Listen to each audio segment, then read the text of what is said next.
هي رحلة لا تنتهي، سعي للخير وجهتي، آمنت أن الناس للناس وتلك قناعتي.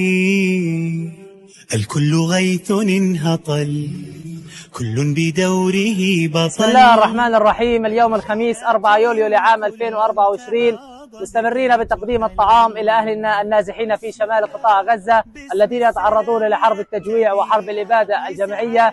هذه التكية من الطعام بفضل الله وبفضل أهل الخير، هدية من المسلمين الباكستان بواسطة مؤسسة براستكس. جزاكم الله كل خير ودام عطاءكم، ونتمنى منكم المزيد في الدعم وللتخفيف على أهلنا ومعاناة أهلنا في شمال قطاع غزة. شكرا لكم وبارك الله فيكم وجزاكم الله كل خير، ودمتم ودام عطاءكم ودمتم بألف خير. نحيا بفطرتنا الآمل، نحيي نعمر أرضنا وبلا كلل. هي رحلة عنوانها أن نستمر بلا ملل، حب ويتبعه عمل.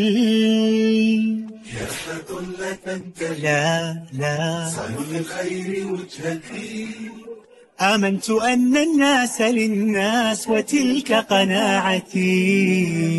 الناس للناس